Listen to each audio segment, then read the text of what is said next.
And I hate growing old, and because the thing that I hate about growing old is now I need stuff to do stuff that's just regular stuff. You know what I'm saying? Like reading. Now I need reading glasses. Like growing hair. Hair used to just grow. Now I use serums and laser treatment like my head is the Death Star or something.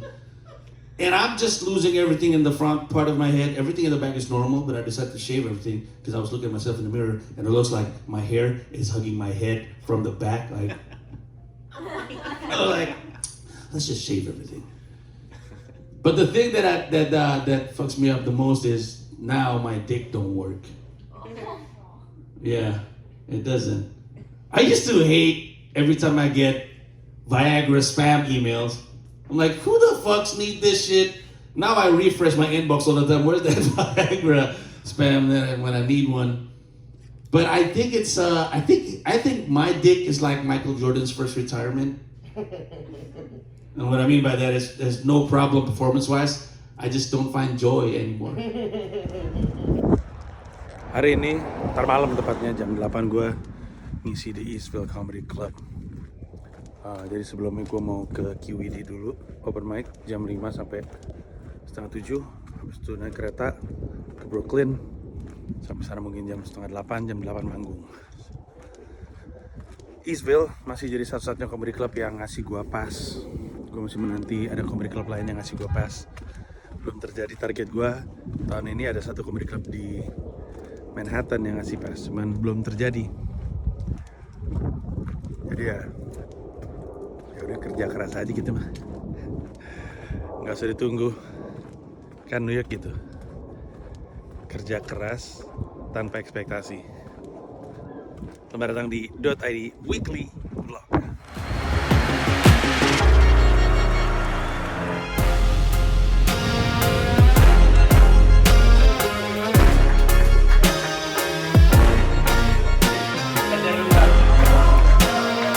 Officially my first ever payment.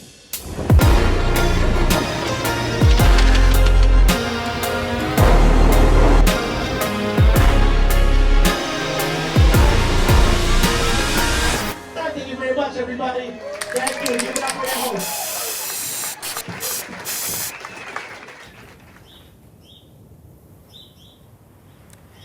Ini episode akan aneh nih karena ini kan terik banget ya. Tapi gue gak tahu kedengeran atau enggak, tapi anginnya kenceng banget. Dari semalam anginnya kenceng banget. Jadi kalau misalnya ada suara angin-angin apa namanya, meniup gitu, maaf ya. Paling nanti sesekali ada orang wah terbang ketiup angin, wah segala macam. Tapi seperti biasa mari kita bahas soal minggu ini. Episode ini seperti apa? Nanti gue akan kasih tau kenapa di depan gue ada banyak buku. Tapi ini minggu yang menyenangkan. Sebenarnya tiap episode gue bilang tiap minggu menyenangkan ya. Enggak juga sih, ada kadang-kadang minggu yang pahit. Menariknya .id Weekly Vlog, lu ngeliat nyaris semua dari kehidupan gue ketika di sini, termasuk masa-masa gelapnya. Banyak yang nonton .id Weekly Vlog pasti tahu ada episode-episode yang sedih banget. Ada episode-episode yang sedih. Ada episode karena anak-anak sakit, Mila sakit. Ada yang sekedar sakitnya ke dokter. Ada yang sampai harus masuk rumah sakit, opname, operasi. Ada juga yang episode yang pendek banget, benar-benar pendek gitu. Karena antara nggak ada kegiatan atau benar-benar sibuk aja. Tapi ya itulah mungkin bagian dari nontonin vlog orang yang cerita apa adanya. Tapi minggu ini seru karena menurut gue banyak stand up-nya dan ada momen yang menarik untuk gue bahas dari minggu ini.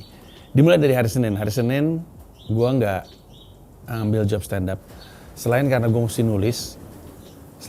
nulis, tapi juga karena anak-anak itu mesti lengkapin imunisasi. Jadi di beberapa episode sebelumnya sering kalau ngelihat gue sama anak-anak berangkat imunisasi.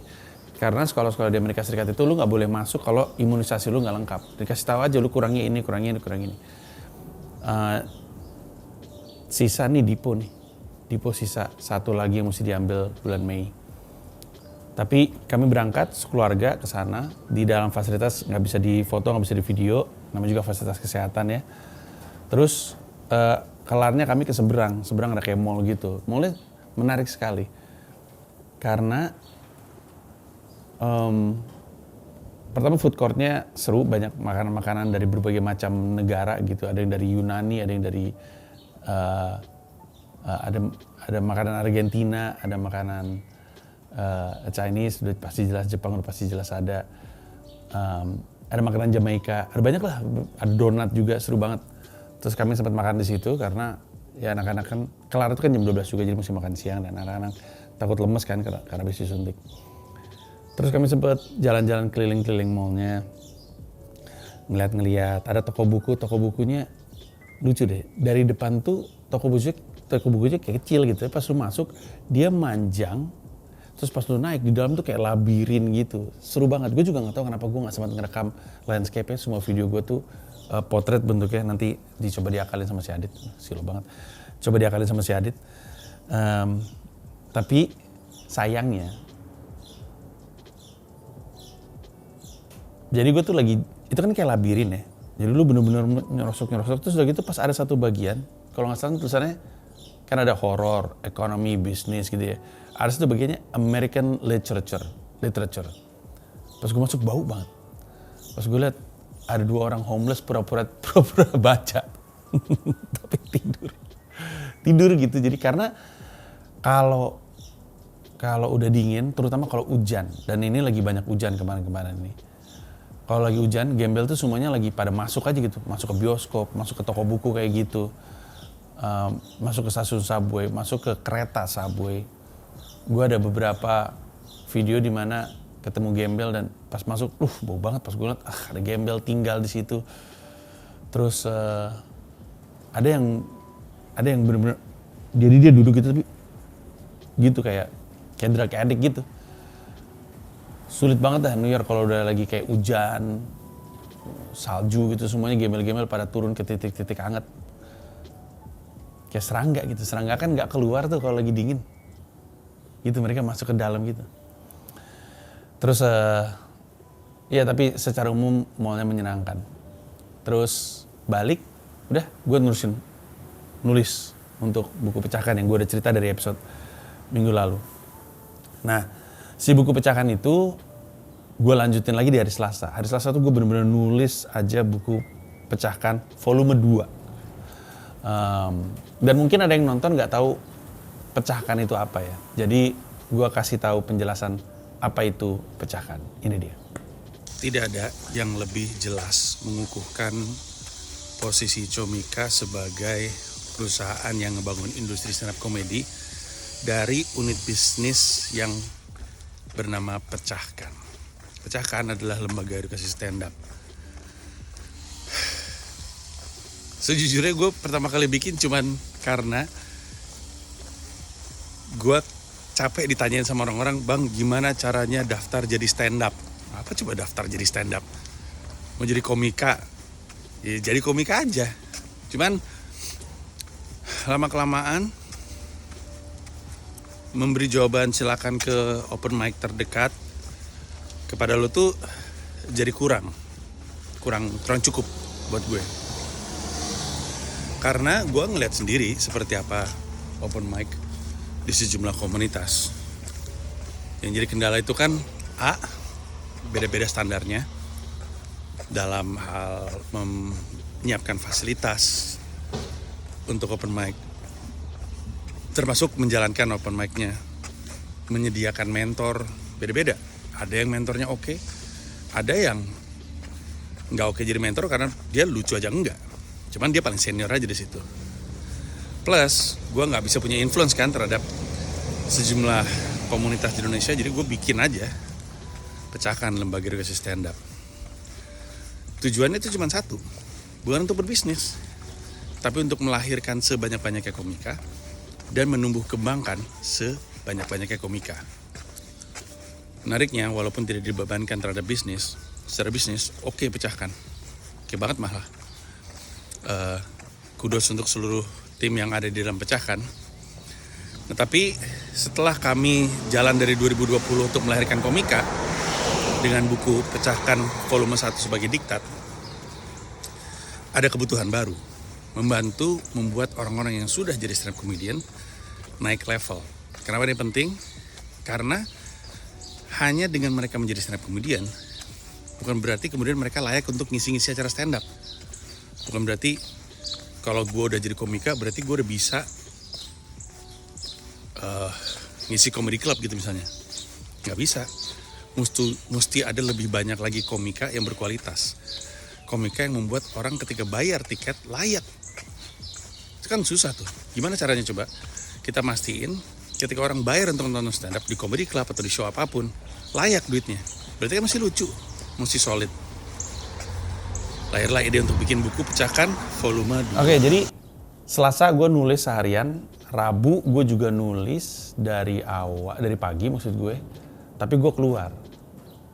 Gue keluar karena hari Jumatnya gue tuh ngisi di Eastville Comedy Club. Yang sampai dengan sekarang masih satu-satunya comedy club yang ngasih gue pass. Cuman terakhir gue ngisi di situ kan prime time tuh hari Sabtu, 2 show. Sekarang ngisi prime time lagi hari Jumat, 1 show. Moga-moga ini jadi keterusan ya, jadi gue prime time terus, moga-moga ya. Walaupun gue ngeliat jagoan-jagoan kayak Syafi, Usama, ada juga yang naik di hari Kamis sih, gue perhatiin. Namanya juga nyari panggung sebanyak-banyaknya. Ya gue ambil aja sih semua panggung. Jumat gue mesti ngisi di prime time, jadi gue mesti nyiapin, gue pengen bawa 1 joke baru yang gue taruh di situ dan kalau kena bisa jadiin klip. Rabu open mic nih, hujan.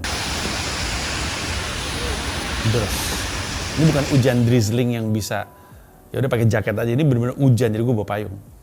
Harus gue akuin, bagian paling menyenangkan dari open mic adalah mencoba untuk mengotak-atik beat, ngebengkelin beat yang lu pikir ini kayak punya peluang tapi bagian ininya nggak kena, bagian ini tempat lain kena. Itu adalah bagian paling menyenangkannya. Seru gitu, ngutak-ngatik, ngebengkelin joke. Bagian gak enaknya, hujan-hujanan. Sepatu basah, kaos kaki basah, demi apa? Demi komedi bro, demi karir.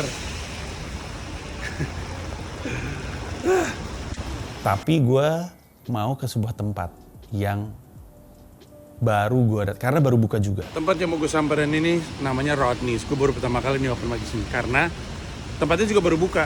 Dulu disebutnya Dangerfields. Diambil dari Rodney Dangerfield, komika legendaris yang punya Dangerfields Comedy Club. Tapi Dangerfields-nya tutup, buka lagi dengan nama baru namanya Rodney's. Jadi kita lihat kayak apa tempatnya. Tuh dia, udah dekat. Namanya Rodney's. Yang konon, gue juga mencoba untuk riset tapi nggak nemu. Konon itu adalah Dangerfields yang lahir kembali. Dangerfields itu comedy club milik Rodney Dangerfield.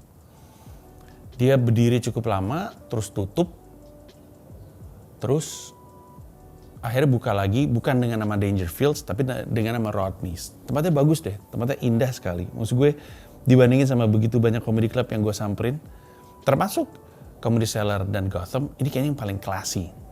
Paling classy. Tapi pas gue nyampe sana, gue kan mau mesen gin tonic, ternyata mereka belum dapat liquor license. Jadi mereka cuma boleh jualan bir sama jualan wine. Ya udah saya minum wine.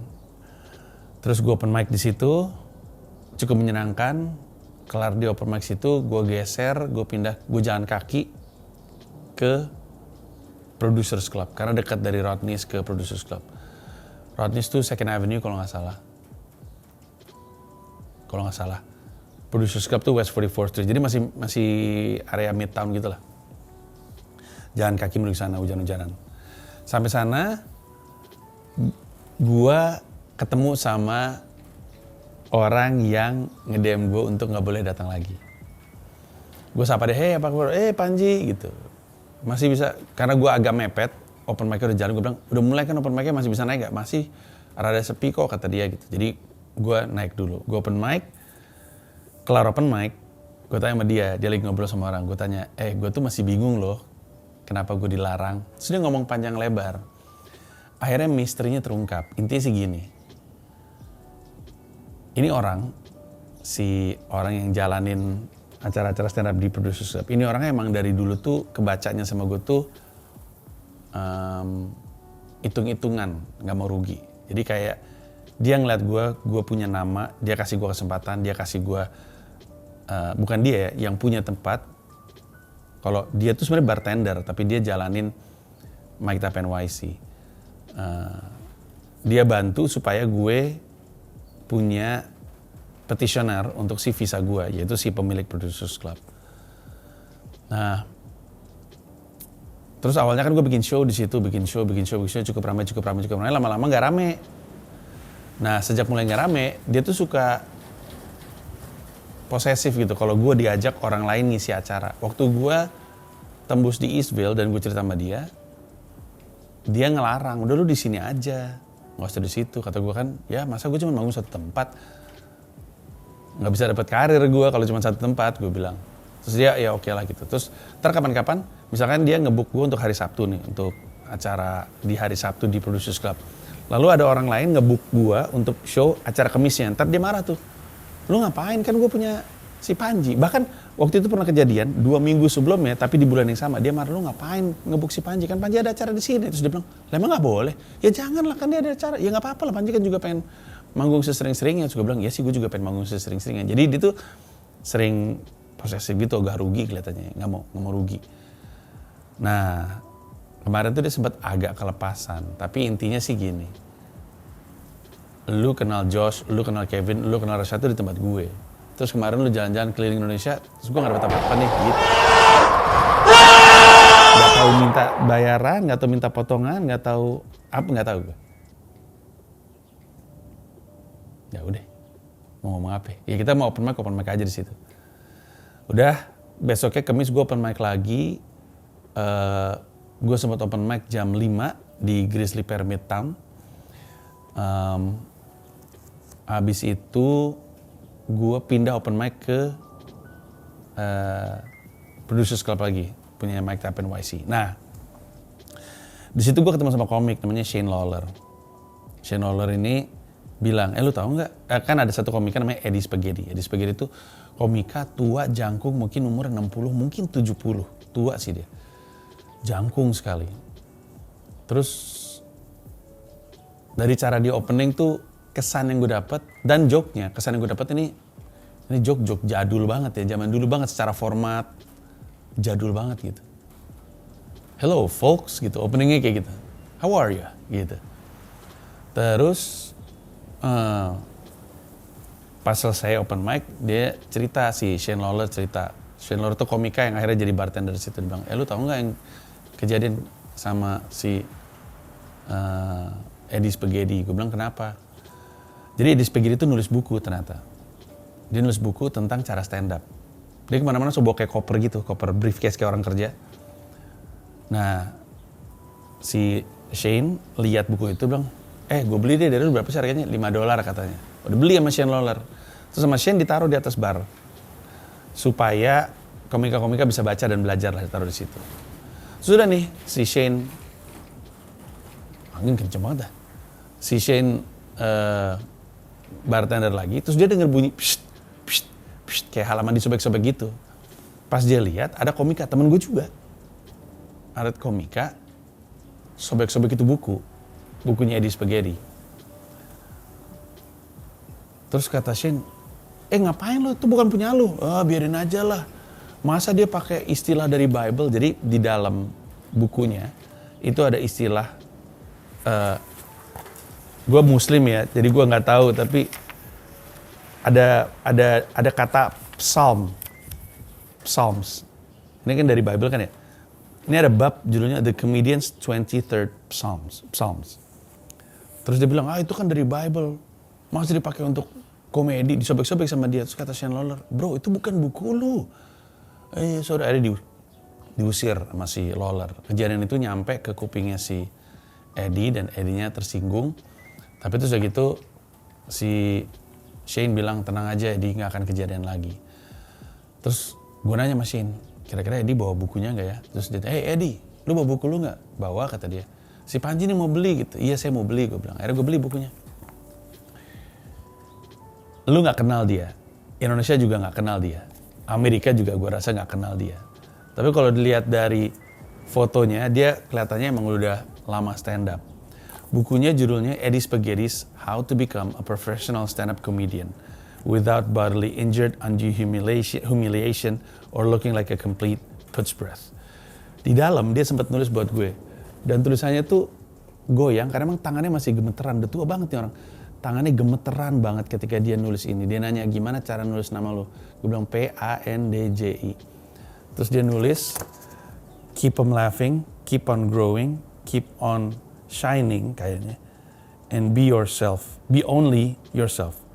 Eddie Spaghetti.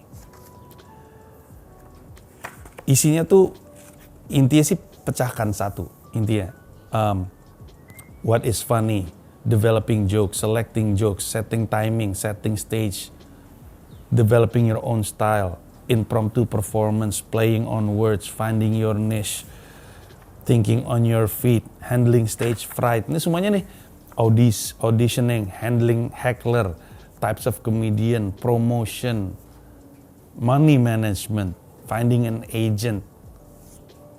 Termasuk dia ada, persis kayak pecahkan juga, dia ada halaman-halaman latihannya. Jadi intinya tuh ini tuh kayak pecahkan volume 1.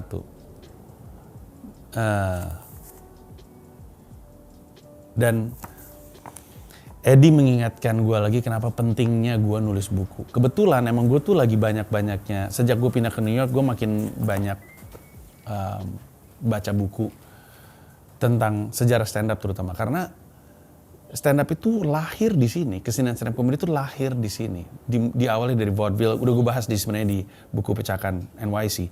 Tapi singkat ceritanya adalah awalnya dari vaudeville tuh kayak sirkus tapi di dalam bangunan teater. Terus karena krisis ekonomi, ya bayangin aja sirkus isinya gajah, atraksi trapeze, terus sulap, terus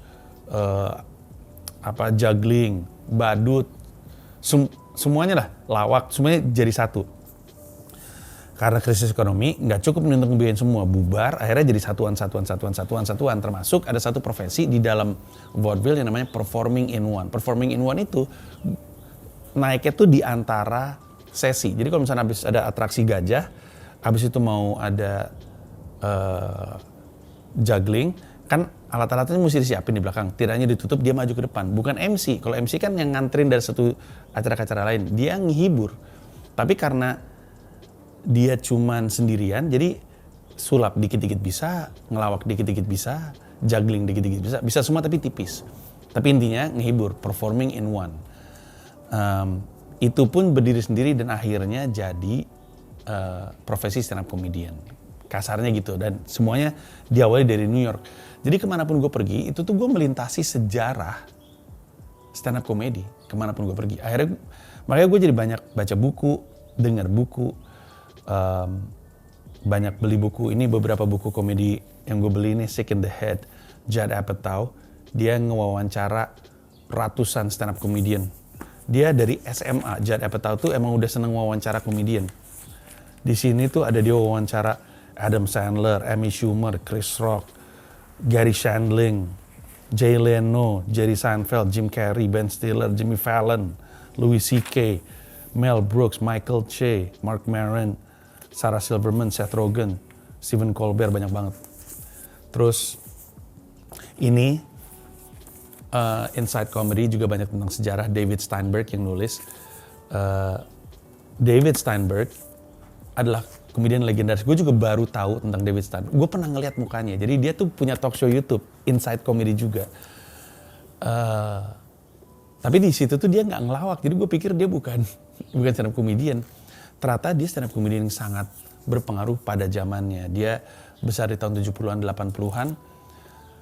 Saking besarnya, dia dijuluki kombinasi antara Lenny Bruce dan Woody Allen.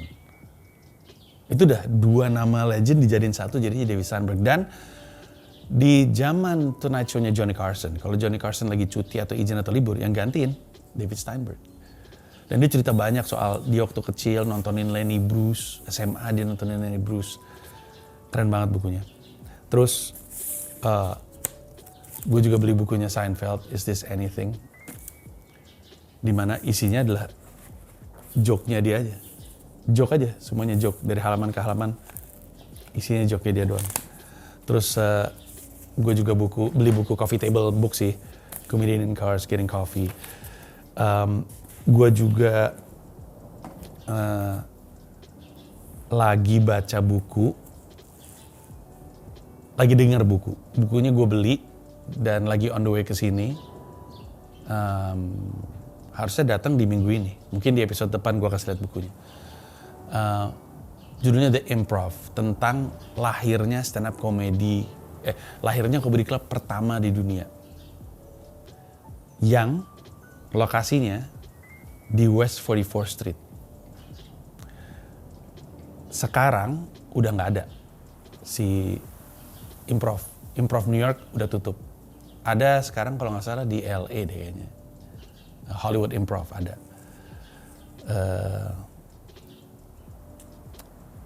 Tapi sampai dengan sekarang, lokasi tempat yang tadinya improv sampai sekarang itu masih ada open mic dan masih suka bikin show stand up. Dan gue bahkan sering banget open mic di situ dan sering banget stand up di situ.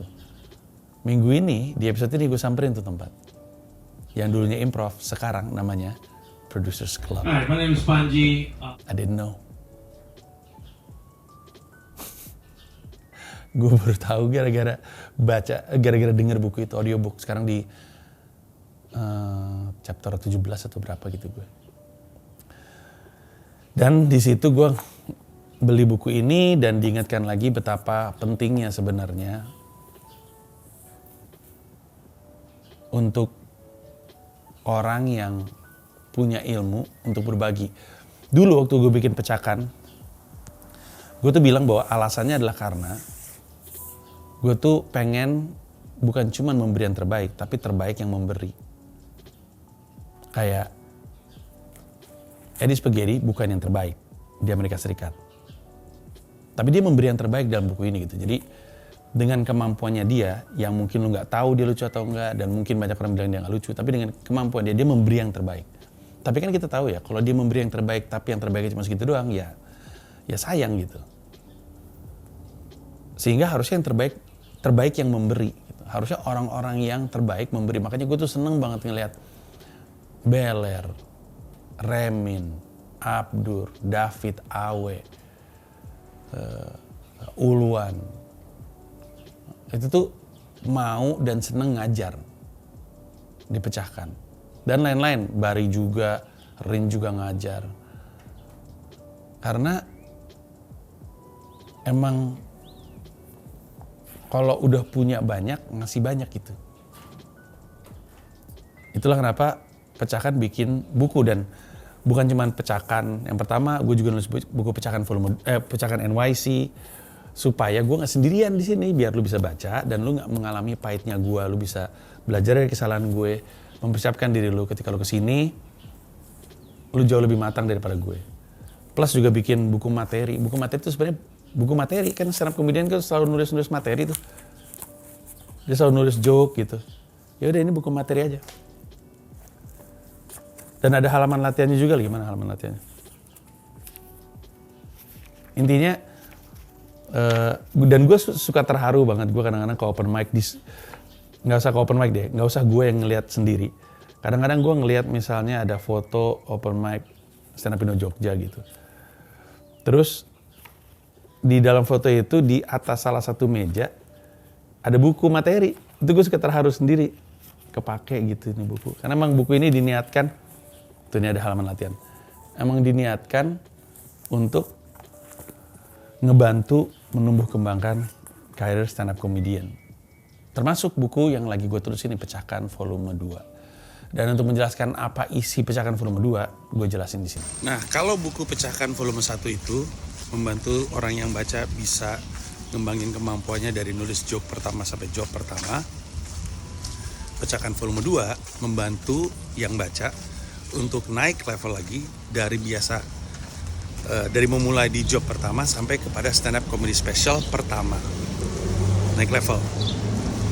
indikator utama kesuksesan buku ini jelas adalah lebih banyak stand up comedy special yang berkualitas dan sukses secara finansial. Karena di dalam buku ini bukan cuman ngomongin soal hal-hal teknis ya terkait stand up special seperti apa aja yang mesti dihitung, apa yang mesti dikerjain, tapi juga ngomongin soal gimana caranya lu ngebangun karir sampai level dimana ketika lu bikin stand up comedy special bukan cuman laku, tapi numbuh terus sampai level dimana lu bisa hidup dari karya stand up lu, yaitu stand up comedy special tersebut. Di dalamnya ada banyak pembahasan, termasuk rukun komika, 5 hal yang kami di Comika percaya mesti dilakuin oleh seorang komika untuk bisa hidup dari karya. Bukan cuma itu, tapi ada belajar marketing di dalamnya,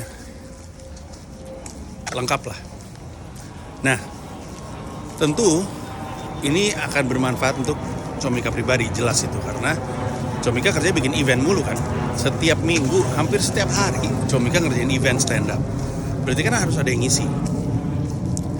Dan ketika banyak stand up comedy special, mungkin beberapa di antaranya dikerjakan sama kami juga. Tapi di luar itu kalau misalnya mau dikerjain sendiri, dikerjain sama orang lain juga nggak apa-apa, karena transaksi-transaksi yang terjadi dari stand up comedy special tersebut ikut ngebangun industrinya, meningkatkan perputaran uang yang ada di dalamnya, melibatkan lebih banyak penonton. Gue sering menggunakan analogi yang sama. Katakanlah gue masuk ke Jayapura, Comika masuk ke Jayapura, terus mau bermitra dengan stand up comedian.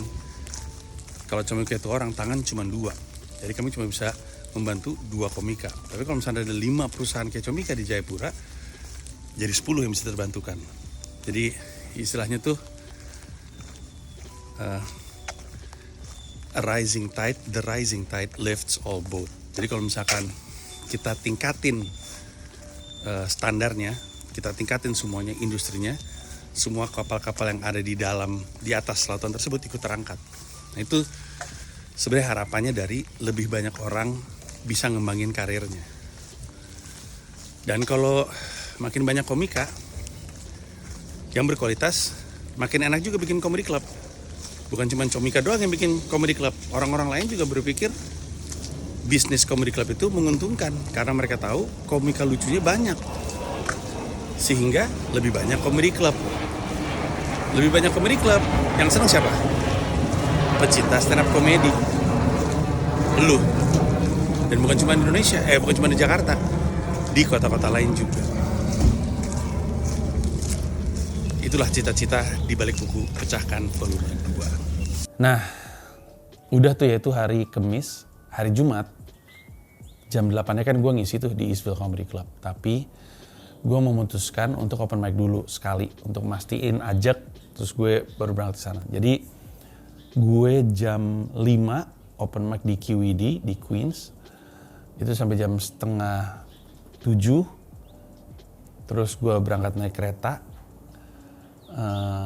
nyampe sana 8:45, terus udah deh gue naik, harusnya ini seperti biasa nih yang nonton Dota Dewi Weekly Vlog pasti tahu, harusnya gue tuh naik urutan ke-3 atau urutan ke-4, tapi orang-orang pada belum datang, jadi gue naik urutan ke-4 atau ke-5, tapi yang lain pada belum datang, jadi gue naik urutan ke-3. Hostnya dulu si Matt, abis itu ada, nah ini keren ya, ada komika namanya Dave Hill. Di Instagram followersnya banyak, 280-an ribu kalau nggak salah. Lucu gila, lucu banget. Follow deh dia, Mr. Dave Hill, follow. Lucu banget, tapi lucunya tuh lucu deadpan. Dia ada joke kayak gini. Dia tuh sering, saya punya sebuah one-liner. Thank you. One-liner ini cuman bekerja dengan baik di Manhattan. Terus joke kayak gini. Pick up line, dia bilang. Pick up line-nya cuma bekerja di Manhattan. Terus dia ngomong, lu tuh, dia nyebut nama transportasi umum apa gitu. Lu tuh transportasi umum ini ya. Soalnya pengen deh gue naikin lu gratis, gak bayar gitu. Lucu banget ya, susah kalau gue yang bawain beatnya. Tapi lu follow aja. Dan dia lucu, abis itu gue naik. Abis itu gue juga pecah. Pecah dalam arti kata, semua joke gue kena, tapi penonton itu nggak bener-bener, terakhir gue di Eastville itu kan urak-urakan ketawanya ya. Kayak waktu lo nonton gue di Grizzly Pyramid Town yang waktu 100 episode itu juga urak-urakan banget ketawanya. Ketawanya nggak urak-urakan, tapi kena, semua joke gue tuh kena. I gotta have BDE. I think I have BDE. Do you think I have BDE? No? I'm not talking to you, sir. Talk to her. I don't have BDE, but I should have BDE. Do you know why? Because I'm famous. Not here, obviously. But back home, back in Indonesia, I am very famous. I'm a huge deal, I'm a huge comic. Then I moved here. I tell people I'm the Indonesian Kevin Hart, which means I'm great at selling ticket. Not really that funny, to be honest with you. Jadi gue bisa bilang, sepanjang acara kayaknya kalau gue nggak yang nomor 1, nomor 2. Gue sama Devil mungkin selisipan lucunya. Udah, terus gue pulang hari Sabtu dan hari Minggu gue di rumah saja. Nggak ngapa-ngapain, gue lagi ingat-ingat ngapain, gue nggak ada. Gue cuman di rumah nyantai nonton TV sama anak-anak.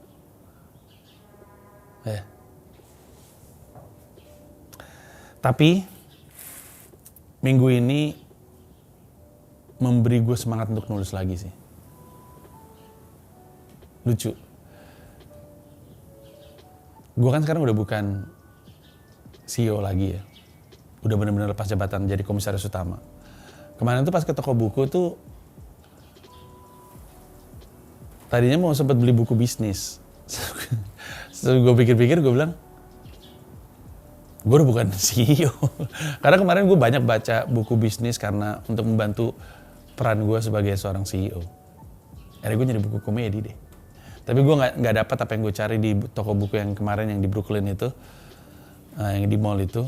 Akhirnya gue banyak beli audiobook. Banyak. Habis beli berapa ya?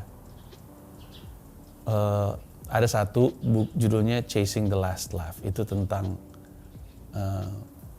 Mark Twain di akhir karirnya. Mark Twain penulis di akhir karirnya tuh tur stand up. Pas udah tua, karena dia mesti nutupin utang. Ini beneran kejadian. Terus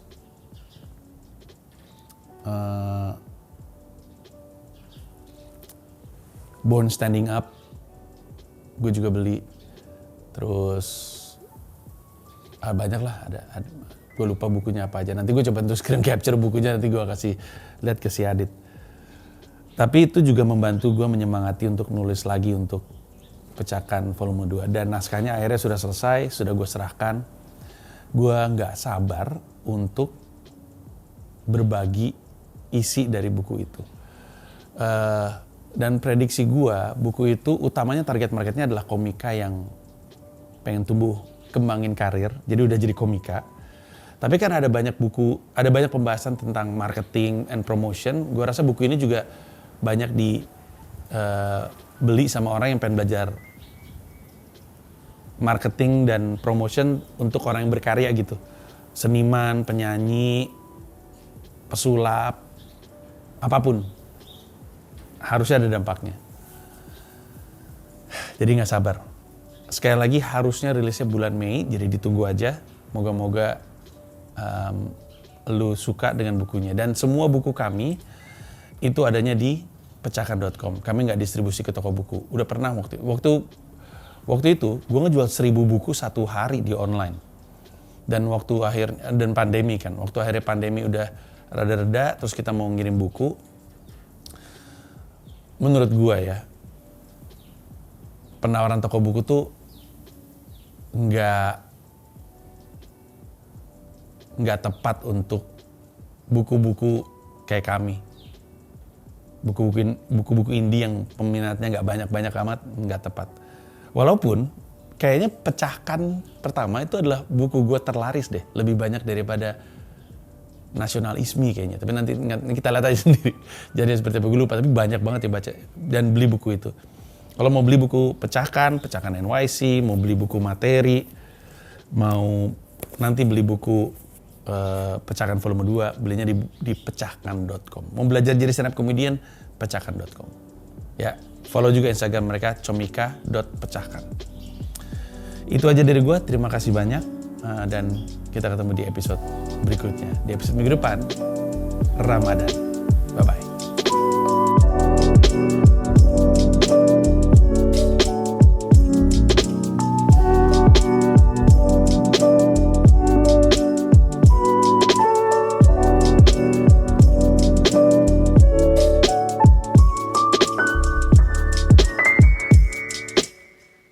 Terima kasih banyak udah nonton video ini sampai akhir. Mau mengingatkan saja bahwa seluruh video gua stand up di New York City bisa lu akses dengan menjadi member YouTube gua. Ada 3 level, ada yang Rp30.000, Rp125.000, ada yang Rp1,5 juta, masing-masing punya manfaat sendiri-sendiri. Tapi yang pasti, dari yang Rp30.000, lu udah bisa akses semua video stand up gua di New York City tanpa disensor, tanpa dipotong, termasuk video-video yang sebelumnya. Terima kasih sekali lagi. What's up? Hey, It's a surprise. you're making me blush. So, you all know this. I'm a huge fan of Tom Delgado. And now, are you going to do regularly doing mic here? I thought I'd pop in today and check it out. I don't live too far from here, but had the good fortune of running into my friend Panji here. So now we're having teas here, just chatting away. Look at us. Cheers. Cheers.